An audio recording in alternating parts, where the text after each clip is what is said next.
berdoa, yang menunggu penerangan dari Allah, yang menunggu cahayanya, orang yang lupa yang menunggu peringatannya, orang yang bodoh yang sedang menunggu pengajarannya, orang yang gelisah sedang menunggu diturunkannya ketenangan dari Allah, semua dalam genggamannya.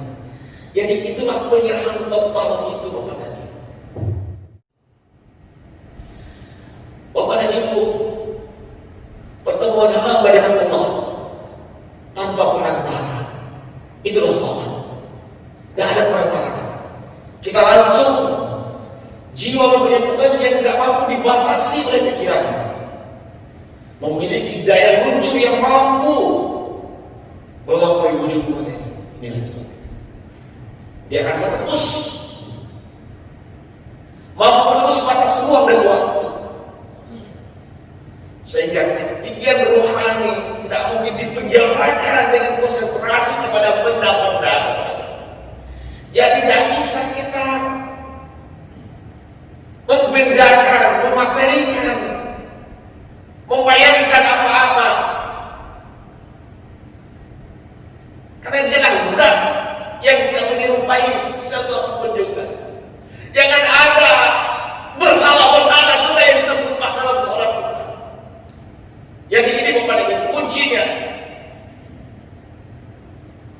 Jangan ada wujud apapun juga. Dia tidak mudah. Allah tidak materi. Jadi melampaui batas pikiran, menembus batas ruang dan waktu, meluncur. Mi'raj, as-salatul mi'raj. Baik, apa kita bisa berjumpa dengan Allah dalam salat kita? Begitu mudahkah kita berjumpa dengan Allah? Mengapa kita diperintahkan untuk salat? Ada rahasia dalam salat. Kita disadarkan kepada bahwa Allah dekat. Allah lebih dekat dari orang tadi yang ada di belakang kita. Allah menyambut setiap doa, dan Allah menenangkan setiap jiwa yang gelisah, dan Allah menerangi setiap hati yang gelap. Sudahkah terjawab kemana saya minta tolong di waktu gelisah, mengalami persoalan yang pelik dalam kehidupan? Sudahkah menjadi kebutuhan kita, bukan untuk Allah, dan bukan pula menjadi beban bagi kita? Bapak Ibu jemaah Masjid Al-Hakim yang kami hormati, sebagaimana biasanya selesai melaksanakan salat fardu subuh pada Ahad, akan kita langsungkan dengan kajian sebelumnya akan menyampaikan kajian subuh kita ialah Al-Ustaz Buya Insinyur Haji Beni Waris MM. Kepada Buya, waktu dan tempat kami silakan. Assalamualaikum warahmatullahi wabarakatuh. Alhamdulillahilladzi an'ama 'alaina bi ni'matil iman wal Islam. Asyhadu an la ilaha illallah wahdahu la syarika lah, wa asyhadu anna Muhammadan 'abduhu wa rasuluhul mab'uts rahmatan lil alamin. Allahumma shalli ala Muhammadin wa ala alihi wa sahbihi ajma'in. Amma ba'd.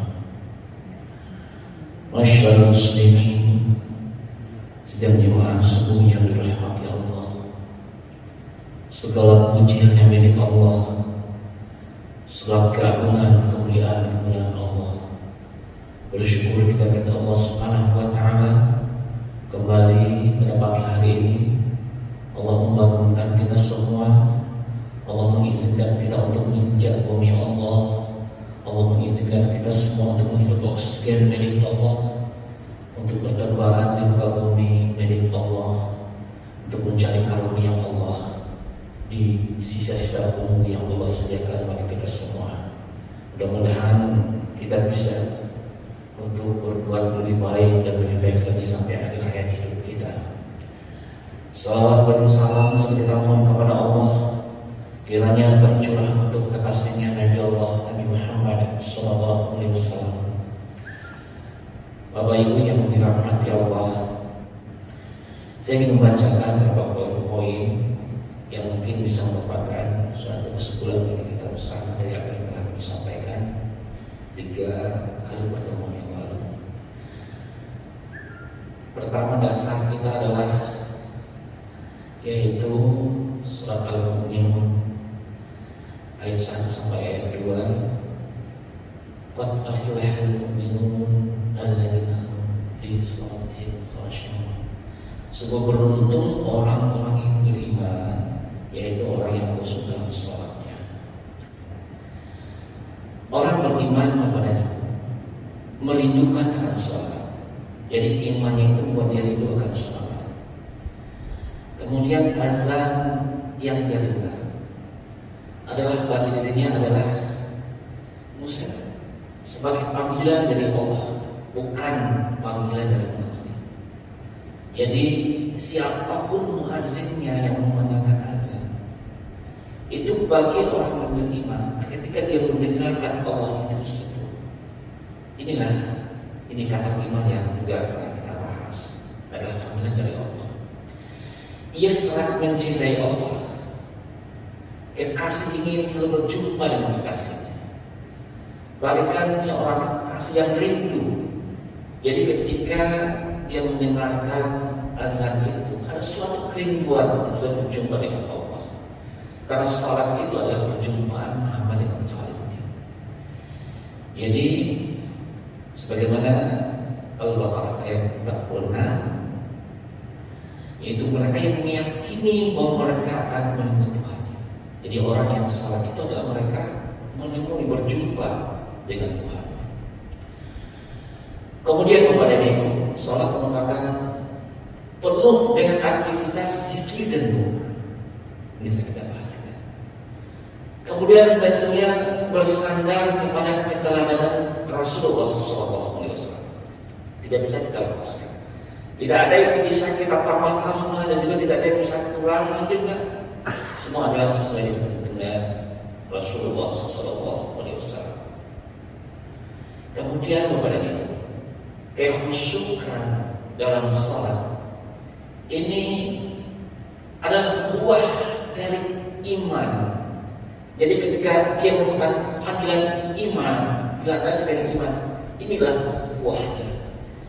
Jadi bukan hanya kita memahami yang kita sampaikan, tapi yang paling penting juga adalah hadirnya hati kita. Jadi kehadiran hati kita dalam salat ini yang sangat penting. Bapak Ibu yang dirahmati Allah, hidup kita banyak persoalan.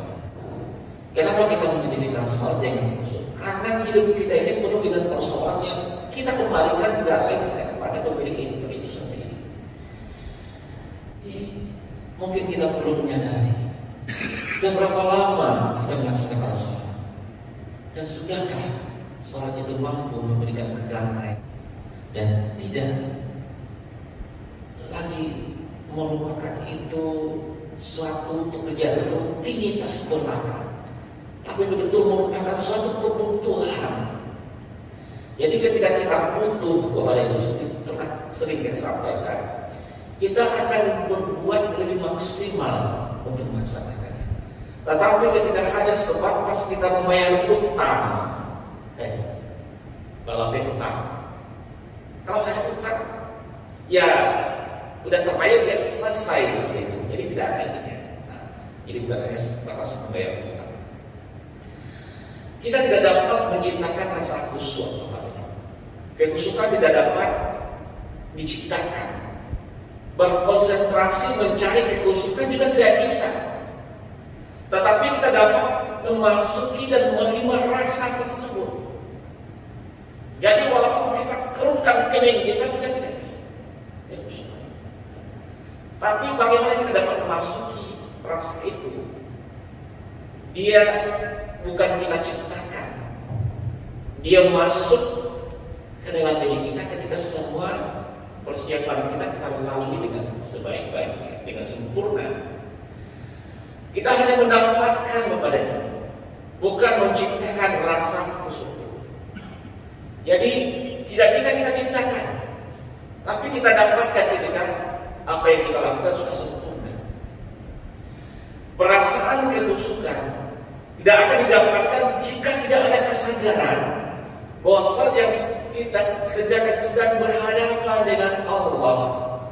Tidak ada rasa kita berdialog dengan Allah, apalagi kalau tidak mengerti apa yang kita sampaikan kepada Allah. Jadi kalau kita tidak berdialog, tidak mengerti apa yang kita sampaikan, dia tidak akan khusyuk. Seperti saya bicara juga hari ini, tidak akan sungguh-sungguh kalau saya tidak tahu apa yang mau saya sampaikan pada bapak dan ibu. Hanya tak dalam saja. Jadi ini rohnya dalam sholat itu. Kita adalah objek bapak dan ibu. Kita adalah objek Allah yang sepatutnya mendapatkan penerangan, ketenangan jiwa, petunjuk untuk perlu datang, untuk perlu kita datang kepada Allah dengan apa adanya. Dengan apa adanya maksudnya tidak perlu kita merekayasa dan penuh dengan kepura-puraan. Ketika kita apa adanya, Allah sangat tahu dengan siapa. Mungkin bisa kita pahami. Kita menghadapnya dengan sepolos-polosnya. Walaupun kita mempersiapkan diri, tapi apa adanya yang kita maksud yang betul-betul ikhlas. Seluruh tubuh kita, seluruh jiwa dan raga kita menghadapkan kepadanya, keluhan-keluhan kita. Inilah yang namanya kita bersyukur kepada. Dan inilah kita, orang yang gelap, yang menunggu penerangan dari Allah, yang menunggu cahayanya. Orang yang lupa yang menunggu peringatannya, orang yang bodoh yang sedang menunggu pengajarannya, orang yang gelisah sedang menunggu diturunkannya ketenangan dari Allah. Semua dalam genggamannya. Jadi itulah penyerahan total itu Bapak dan Ibu. Totalitas kita menyerahkan diri kita. Rohani kita bergerak menuju zat yang maha mutlak, yang maha menentukan. Pikiran kita terlepas dari keadaan diri, panjangnya kita melepaskan diri kita dari keruwetan peristiwa-peristiwa yang ada di sekitar kita. Jadi begitu paripurnanya. Ini yang akan mengatakan perjalanan ruhnya di dalam salat untuk berjumpa dengan Tuhan. Bapak dan Ibu, pertemuan hamba dengan Allah tanpa perantara, itulah salat. Tidak ada perantara. Kita langsung, jiwa mempunyai potensi yang tidak mampu dibatasi oleh pikiran, memiliki daya lucu yang mampu melampaui wujud materi. Inilah jiwa. Dia akan menembus, mampu menembus batas ruang dan waktu. Sehingga ketinggian rohani tidak mungkin dipenjarakan dengan konsentrasi kepada benda-benda. Jadi tidak bisa kita membedakan, mematerikan, membayangkan apa-apa. Karena dialah zat yang tidak menyerupai sesuatu apapun juga. Jangan ada berhala-berhala juga yang kita sembah dalam sholat kita. Jadi ini bukan kuncinya. Jangan ada wujud apapun juga. Dia tidak mudah. Allah tidak materi. Jadi melampaui batas pikiran, menembus batas ruang dan waktu, meluncur. Mi'raj, as-salatu mi'raj. Mi'raj kepada Allah SWT. Dan kita mencari Dia yang Maha Kekal, kesadaran untuk berkomunikasi dan kembali kepadanya. Baik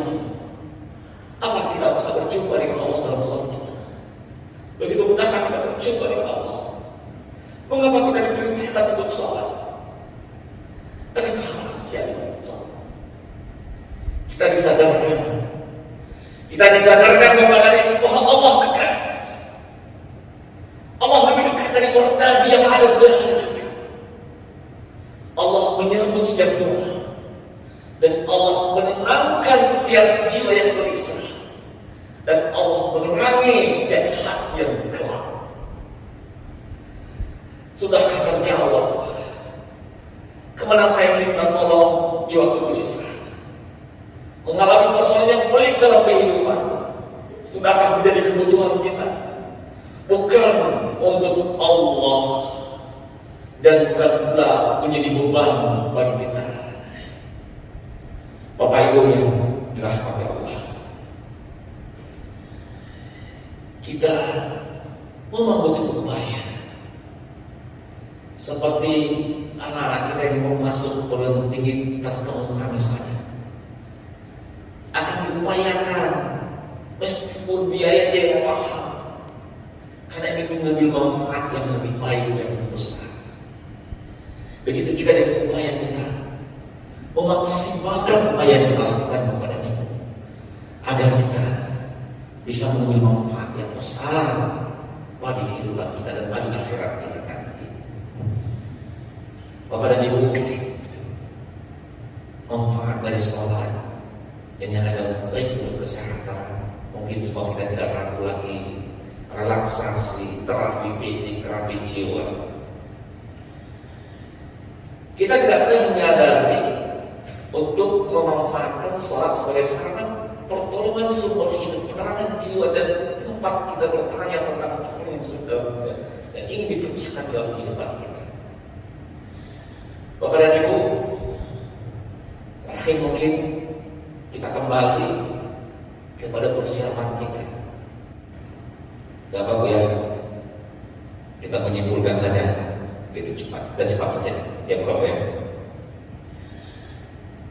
Untuk Bapak dan Ibu adalah ibadah zikir sebagai sarana pembersih jiwa yang dimulai dari sisi paling luar atau fisik sampai ke rohani. Jadi untuk bukan hanya fisik. Kemudian kesempurnaan sholat adalah sangat tergantung kepada kesempurnaan wudu. Jika wudu dalam keadaan lalai, maka tidak akan mendapatkan apa-apa kecuali membasahi tubuh dengan air. Ada itu yang terakhir, ada kesegaran itu saja. Wudu merupakan proses ibadah yang dipersiapkan untuk mempersembahkan jiwa agar mampu melakukan sambungan komunikasi dengan Allah dan mendatangkan aura yang memancarkan dari keheningan hati. Jadi tidak fisik saja wudu yang kita lakukan. Sebenarnya kita wudu dengan sebagai bentuk peribadatan seperti halnya melakukan sholat. Karena wudu merupakan proses pembersihan jiwa. Jadi tidak fisik, sekali lagi mengguyur air pada daerah adalah seperti waktu wudu akan memberikan rasa segar yang melebihi terapi yang sangat digemari sana. Jadi ketika kita berikan rohnya, dia akan berbeda. Bukan hanya kita mendapatkan fisiknya yang kita dapatkan. Betapa banyak sekarang orang sangat hidroterapi dan sebagainya. Ketika air itu muncul menyirami, ini segarnya sangat luar biasa. Diawali dengan bersuci, mulai dengan mengucapkan basmalah, lafazkan niat seluruh kita, hubungan jiwa kepada Allah, rasakan ada sedang melakukan pembersihan tubuh dan jiwa. Cucilah kedua tangan dengan air mutlak, pastikan hati tersambung kepada Allah sampai muncul keterangan rasa tenang dan senyum pada dada Anda. Sebagai bagian persucian jiwa, dan juga dengan berkumur kita merasakan. Intinya bagaimana setiap posisi itu kita berikan roh, kita rasakan dalam jiwa. Apa yang kita bersih, bukan hanya fisik. Ketika berkumur, bagaimana lisan kita, muka kita yang turun dengan dosa, kita bersihkan sehingga dada kita semuanya bersih. Ada getaran-getaran yang seperti itu. Bapak dan Ibu, sebenarnya kita wudu sebagai bentuk peribadatan seperti halnya bersolat. Wudu adalah ibadah zikir sebagai bersih jiwa, sebagai kita sampaikan tadi. Kita tidak pernah menyadari untuk melakukan sholat sebagai sarana pertolongan semua hidup. Ustaz sampaikan, bisa ya, coba dia. Kemudian Bapak dan Ibu, niat. Niat adalah kesadaran untuk mempersatukan otak kiri dan otak kanan, sehingga menghasilkan kesambung dalam sholat maupun dalam ibadah lain.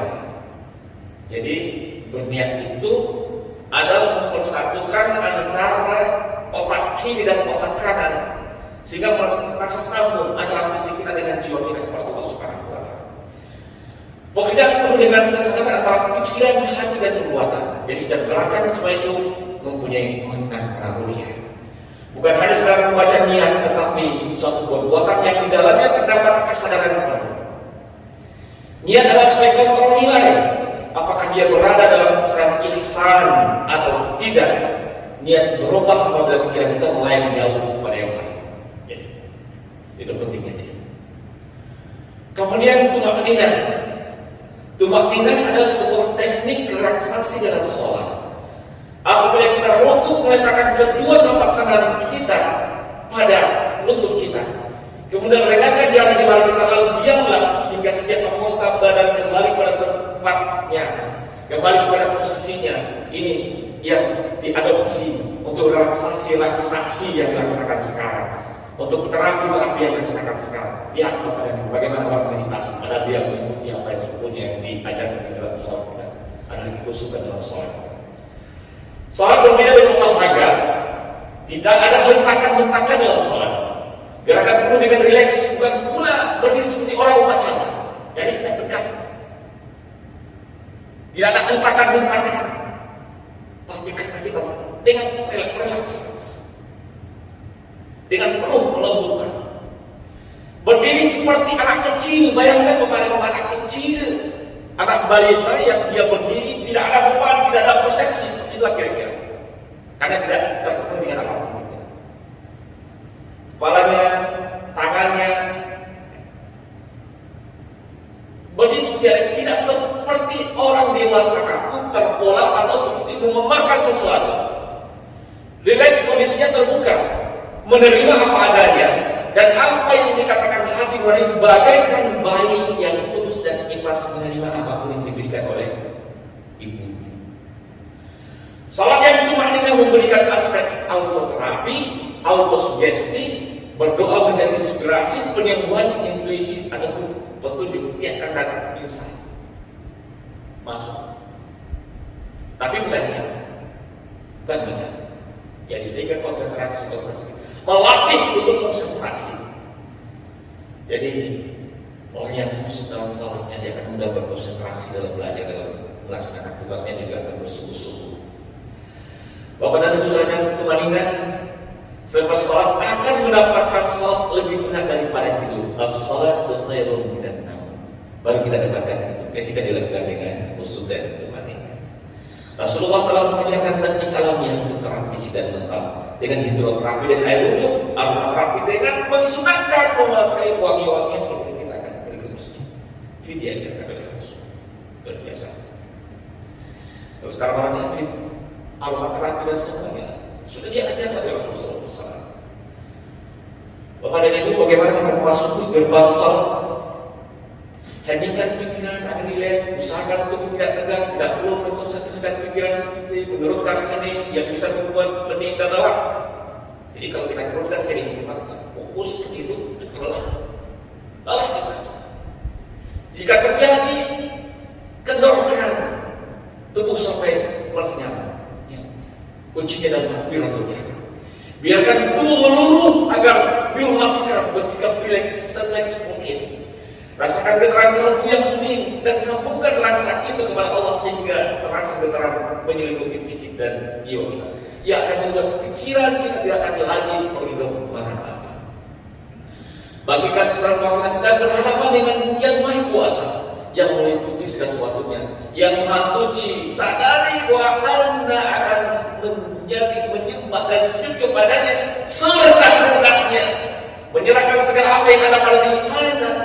Hidup dan matiku hanya bagi Allah semata bayarkan kepada kita. Kalau itu kita sakti jiwa dan raga kita.